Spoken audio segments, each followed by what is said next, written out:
एक समय की बात है। एक गांव में एक भूतिया घर था। गांव वाले डर से उस घर के आसपास नहीं जाता था।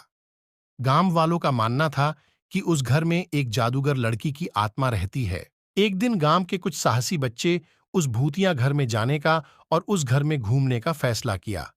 बच्चे जब घर के सामने गए तो देखा सिर्फ खिड़की खुली हुई है और वे सभी उसी खिड़की से अनादर चले गए। वे अंधेरे में घर के अंदर घूम ही रहे थे कि अचानक से खिड़की बंद हो गई।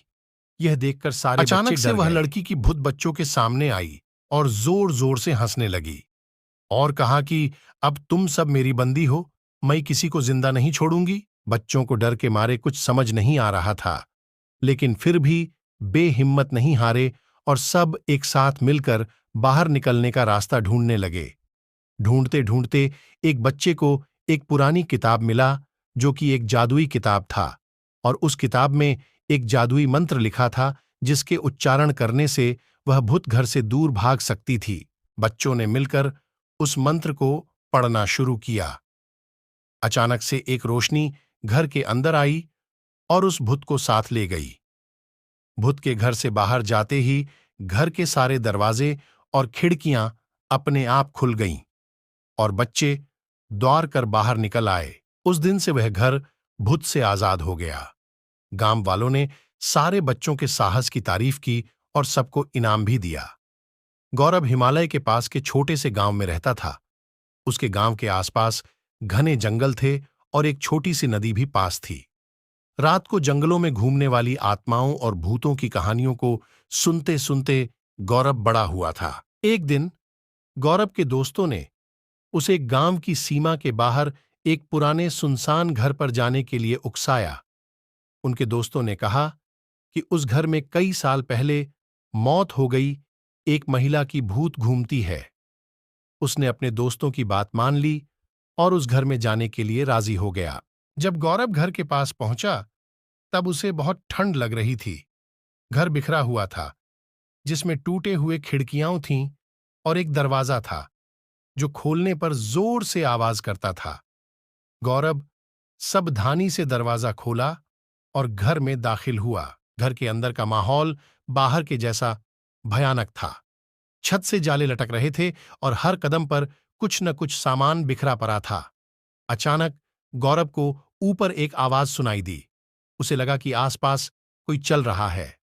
गौरव हिम्मत करके ऊपर गया और देखा लंबी बाल वाली एक औरत सफेद साड़ी में उसके तरफ आ रही है। गौरव डर कर भागने की कोशिश कर रहा था कि उस औरत की आत्मा ने उसका एक हाथ पकड़ लिया और गौरव से विनती करने लगा कि मेरी मदद करो। यह सुनकर गौरव चौंक गया। उस औरत ने कहा कि वह घरेलू हिंसा का शिकार हुई है और उसके पति ने उसकी हत्या करके इसी जंगल में दफना दिया है और तब से उसकी आत्मा इस घर में कैद हो गई है। यह सुनकर गौरव ने उस आत्मा की मदद करने का सोचा और उससे वादा किया कि वह उसे मुक्ति दिलाकर कर रहेगा। गौरव अपने दोस्तों की मदद से उस आत्मा की शरीर को ढूंढता है जो कि उसे एक पेड़ के नीचे मिलता है। फिर गौरव पुलिस को यह सूचना देता है और पुलिस उस आत्मा के पति को गिरफ्तार करता है और कोर्ट उसे आजीवन कारावास की सजा सुनाता है। गौरव एक पंडित को लेकर उस घर में जाता है और पूजा पाठ करवाता है। इससे उस आत्मा को उस घर से मुक्ति मिल जाती है और वह गौरव का धन्यवाद करती है। गांव वाले सभी गौरव के इस कारनामे से प्रसन्न होते हैं और उसे इनाम देते हैं। उस दिन से गौरव को भूत और आत्माओं से डर लगना बंद हो जाता है। एक बार एक छोटे से गांव में राम और सोनू नाम के दो सबसे अच्छे दोस्त थे। वे एक साथ रोमांच पर जाना पसंद करते थे और हमेशा नए और रोमांचक अनुभवों की तलाश में रहते थे। एक दिन उन्होंने जंगल के भीतर स्थित एक रहस्यमयी गुफा के बारे में एक आकर्षक कहानी सुनी। कहानी सुनते ही उनकी आंखों में इस पौराणिक गुफा के बारे में पता लगाने की इच्छा जाग उठी। उन्होंने कुछ स्नैक्स, पानी और एक टॉर्च पैक किया और गुफा ढूंढने के लिए निकल पड़े। गांव वाले उन्हें यह कहते हुए चेतावनी दी कि यह गुफा भूतिया और खतरनाक है, लेकिन राम और सोनू कहाँ किसी की सुनने वाले थे। जब उन्होंने जंगल में प्रवेश किया तो देखा सूरज की रोशनी पेड़ के घने पत्तों से संघर्ष करते हुए जमीन पर गिर रही थी। जंगल एकदम शांत था। उनको डर भी बहुत लग रहा था, लेकिन उनकी उत्तेजना ने उन्हें आगे बढ़ाया। कभी कभार उल्लू की आवाज को छोड़कर जंगल में सन्नाटा था। अंत में वे गुफा के द्वार पर पहुंचे। गुफा बहुत बड़ा था और जंगल से ढका हुआ था। धड़कते दिल के साथ राम और सोनू ने अंदर कदम रखा। गुफा नम थी और अंदर अंधेरा था। वे दोनों टॉर्च जलाकर अंदर जाने लगे। जैसे जैसे वे गहराई में जाते गए, पानी टपकने की आवाज गूंज उठी, जिससे माहौल और भी डरावना हो गया। अचानक उन्होंने एक धीमी गड़गड़ाहट सुनी और उन्हें अंधेरे में चमकती हुई आंखें दिखीं।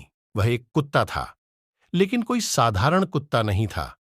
इसकी आंखें अलौकिक तीव्रता से चमक रही थीं।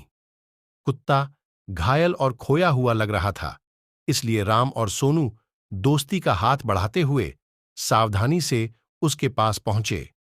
आश्चर्यजनक रूप से कुत्ते ने अपनी पूंछ हिलाई और उनका पीछा करने लगा। गुफा की गहराई में जाने पर उन्होंने दीवारों पर अजीबोगरीब चित्र देखे, जो डरावने और रहस्यमय थे। उन्हें किसी की उपस्थिति महसूस हो रही थी। अचानक उनके सामने लंबे बालों वाली सफेद साड़ी में एक आत्मा प्रकट हुई। यह एक प्राचीन अभिभावक की आत्मा थी, जो सदियों से गुफा की रक्षा कर रही थी।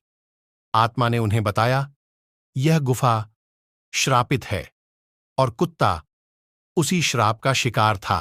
राम और सोनू ने श्राप तोड़ने और कुत्ते को बचाने का फैसला किया। उन्हें पता चला कि ऐसा करने का एकमात्र तरीका गुफा की गहराई में छिपी एक पहेली को सुलझाना था। अपने दिमाग का इस्तेमाल करके उन्होंने पहेली को समझ लिया और कुत्ते को उसकी पीड़ा से मुक्त करते हुए अभिशाप को तोड़ दिया। जैसे ही श्राप उठा, वह आत्मा राम और सोनू को उनकी बहादुरी और दया के लिए धन्यवाद दिया और उस गुफा को छोड़कर हमेशा के लिए चली गई। कुत्ता, जो अब श्राप से मुक्त हो गया था, उसने अपनी पूंछ को कृतज्ञतापूर्वक हिलाकर राम और सोनू को धन्यवाद दिया। श्राप हटने के साथ ही गुफा को अपनी प्राकृतिक शांति वापस मिल गई। राम, सोनू और कुत्ता गुफा से निकले और नायकों के रूप में गांव लौटे।